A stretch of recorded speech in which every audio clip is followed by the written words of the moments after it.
have the power. Hey Hebrew fans, this is Todd, and today I am going to open up Vintage Collection Faker. Now, I was not planning on getting this figure. I actually saw someone's video review, which usually I don't watch till I do mine, but I saw something really cool in this figure. I'm like, I got to get that. So I got it, and let's go through it, and I'll talk about the cool thing that I found that I want to share with you guys, and it makes this figure worth getting. So let's turn the camera around and check it out. So Faker is not one of my top 11. It's one of the figures that really I've not given much mind to. Now, I do have a lot of Fakers for some reason. I did make all kinds of weird customs. Ones with light up eyes, ones that are half robotic, like he's been ripped apart. And, of course, battle armor Fakers as well. And, but even though I've made a lot of customs, he's still not my go-to guy. I think he's just kind of a way that Mattel used to make extra money. And so, I had no plans of getting him, but like I said, somebody did a review online, and when I saw something, I'm like, oh, I have to check this out for myself. So first of all, let's look at the back of the box. And it shows Faker fighting He-Man. It says, Faker is no He-Man. He's the evil blue robotic warrior of Skeletor. And there he is, fighting. Now, in some canons, I've seen some really strange stuff where there's actually a Prince Adam version of Faker and he transforms into He-Man Faker. Very strange. I don't know if it was in Golden Books or comics or what it was in, but it was a really strange kind of thing. Because if that's the case, then Skeletor knows who He-Man is. And then it shows arm for battle, reveal robotic recorder. Bum, bum, bum, bum, bum, bum, bum, bum, bum, bum. And so, and down at the bottom down here, they got some text. I'll try to get the light shine off there so you guys can see it. I'll just turn the light off for a minute. Feel free to pause it. All right. So there you go. The Vintage Collection. Now, I have been very impressed with the Vintage Collection. They have done some really cool figures, some great updates. And this one is a shocker. It too is a massive, cool update, but yet still true to the original from what I've seen. So let's open them up and take a look at this new figure.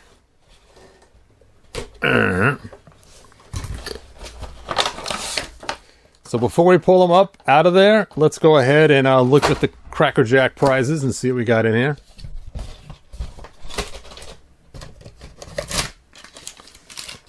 And let's see what we got here. Funny, this one's not taped.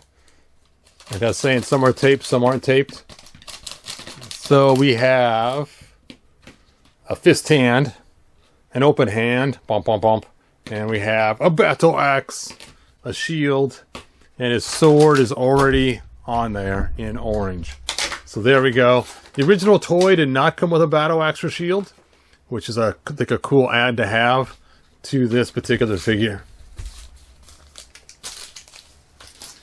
All right.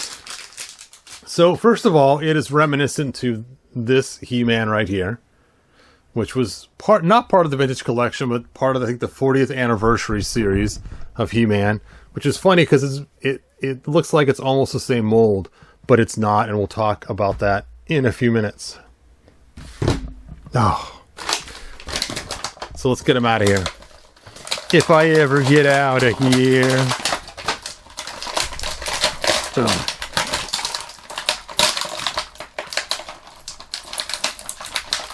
Oh, I gotta have scissors for the sword, I think.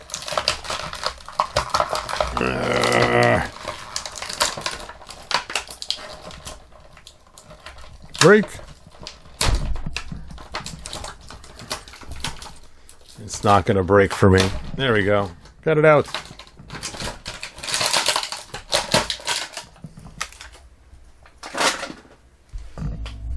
There we go. So, there we go. Now, originally, Faker, a long time ago, had a sticker on his chest that would have the robotic stuff on it. Now, I want to talk about this just for a minute because there's been a lot of confusion, and I've watched people online already trying to explain what this all is. So let's go ahead and take a look at this. And this is the part that is the coolest. So before I do, let's talk about articulation. We have ankle articulation. We have a boot cut, double jointed knees. Zoop, zoop, zoop. We have a thigh cut. We have hip movement. We have a waist and an upper crunch. Then we have shoulder movement, bicep cut, double jointed elbows. And then this wrist moves up and down so you can hold the sword aloft. And this one moves back and forth. And that's about it. And his head moves. All right, let's get this armor off. Ugh. So originally, Faker had a sticker on his chest that looked like this. Now this is not a sticker. This is a 3D, and it looks like it's metal, but it's plastic, you can tell. And it has the reel-to-reel. Now, a long time ago, computers had these giant reel-to-reel tapes, and basically they'd have data on them, and they would roll back and forth in order to access the data. And so whenever you saw a robot or something else, like on $6 Million Man or something, they had the reel-to-reel kind of stuff. Now, I was really hoping this is removable, and I'm going to try my darndest to try to get this to be removable. I'm going to probably use some warm water and see if I can't pop that off there. It's so close to coming off. It has to come off. And if it does, it's going to remind me of my toys when I was a kid, of my $6 Million Man and his bionics in his arms that you could take out after you rolled his skin up, and my Maskatron and other figures. So that will be so cool. But as you can see at the classics, they gave us a sticker. And earlier, we've already seen a Masterverse Faker that did have an chest that was kind of indented. But you can see, I'm not going to pull his head off. Sorry, you guys. You just got to look underneath there. You can see there's a sticker right there, and it's very reminiscent of this here. So, this is so cool. That excites me the most out of anything. I've tried to replicate that idea before in the past, and I failed. But now Mattel has made it, and it is cool. Anyway, so I'm first going to try to get it out. But before I do, here's some pictures of the $6 Million Man and Maskatron and their cool bionics that are removable. And I will be right back with some hot water to see if we can't get this thing removed. You know, it's just so close. Maybe just a screwdriver is all I need. So close, but no cigar. Okay, I'll be right back. All right, I am back. I have my hot water. I have my Faker. I have my tray. I am good to go. And let's go ahead and dunk him in there. And I got a bunch of screwdrivers too. Yeah, it's so close. So close. I'm sure once I heat it up, it'll probably pop right off. I'm sure it's held on just like the blood pack chest piece from Mosquito. Blub, blub, blub, blub, blub, blub, blub, blub. So while this is going, let's go and talk about those giant cases that have the reel-to-reel. So it literally was their memory stored on magnetic tape reels that would go back and forth, and that is what it actually is. So think of it as random access memory that they could actually use on the tape reels. And I remember making database programs like this when I was a kid, where you would use a tape to record the database. And it was crazy because your program would run, then you'd put a tape in, and the tape would have your data. And then when you were done, you could put a tape in and record your data of the new changes, and then pull it back out. So kind of crazy. All right. So let's see if we can't pop that off of there. Oh, it's so close. So close. I don't want to break it. No breaking Z.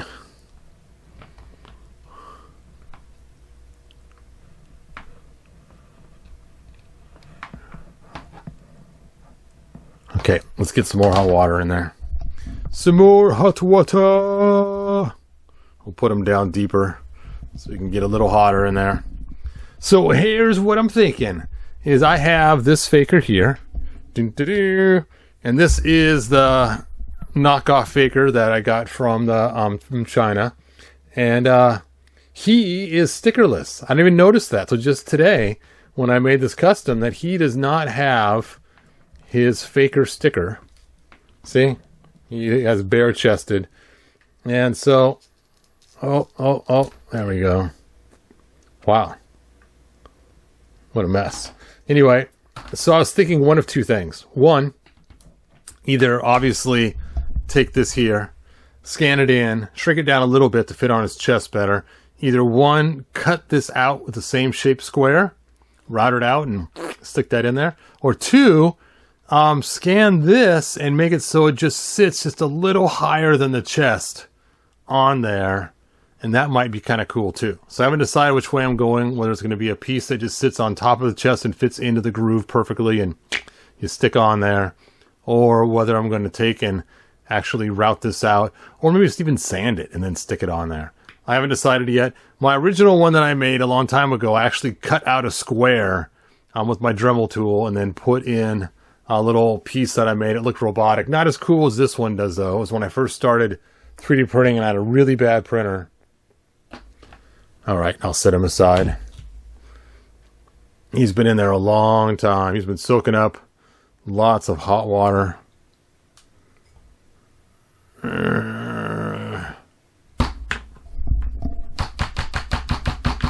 I don't want to get burned on that hot water.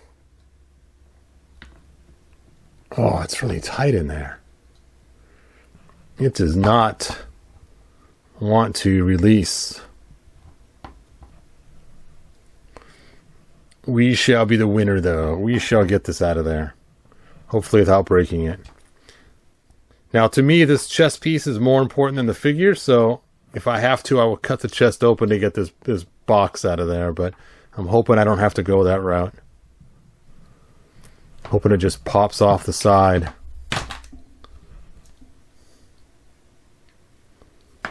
Let's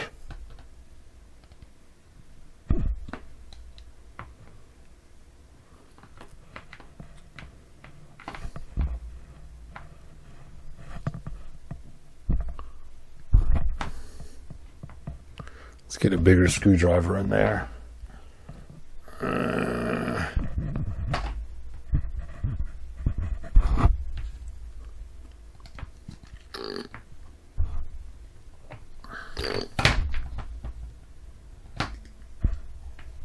Come on. Come on, Zibetta. How in the world do they have that attached in there?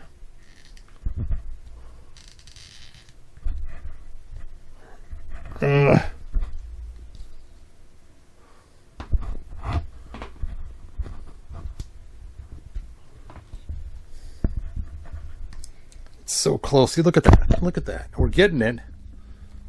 Just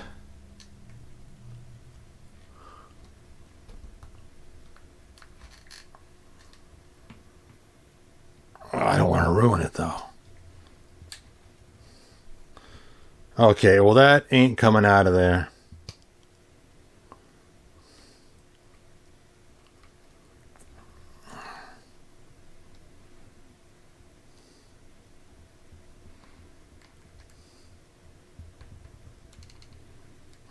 I don't know how in the world they fasten it in there, but I do not want to break the cool robotic piece.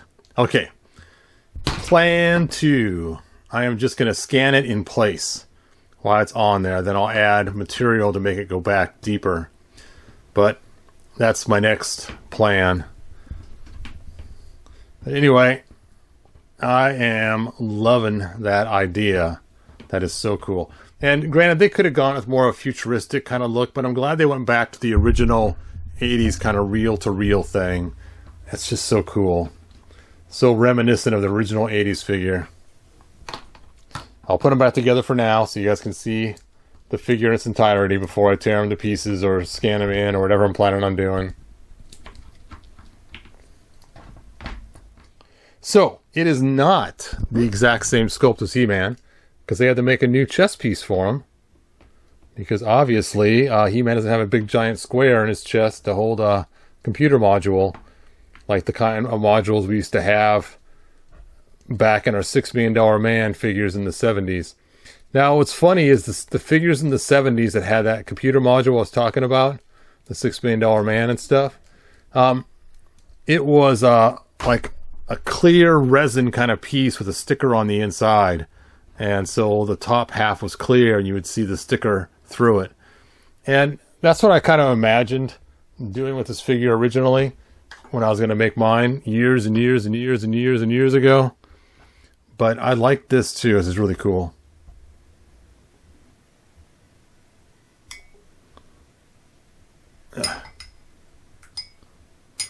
Let's compare this head to the 40th anniversary He-Man head, because something seems different about this head. It actually looks better to me. I don't have my tools to get that out of there. Usually I got my hot dog tongs. Okay, put it in the hole, against the face, against the hair. It's like I'm doing some kind of weird chopstick thing. There we go.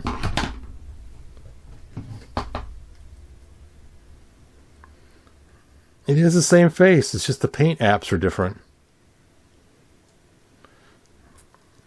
But this actually, to me, looks better.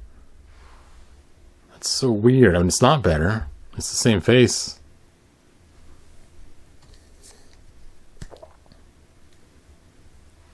There we go. It's back together again. I guess I could... Yeah, that's weird.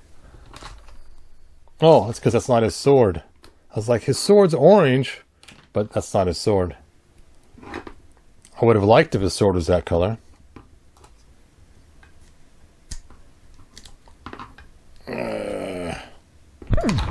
Whoops, sorry, I keep hitting the microphone.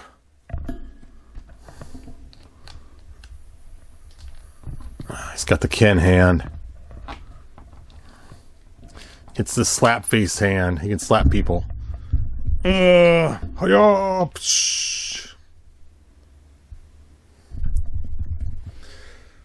when my kid was younger, he wanted this cool Ken doll, and it was a Disney Ken doll, and so he had balloons and a Disney hat and everything else. But once he got Ken home, he wanted Ken to have G.I. Joe abilities, but his hands were like this. Now, you can't do a lot with hands like that, so we had the rubber band in all of Ken's cool accessories, like the grappling hook, gun, and everything else, and all the cool stuff, in order to have his Ken doll fit in with G.I. Joe. It was funny. So we had G.I. Ken. G.I. Ken. A real Barbie hero. So I just swapped his hand out. What? There we go.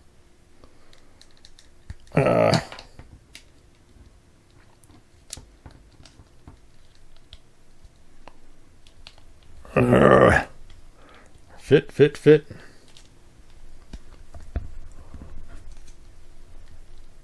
You can do it.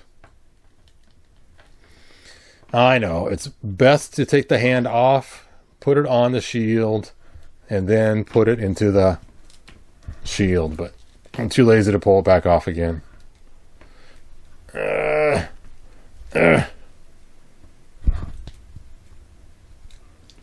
will have to do. Angle it.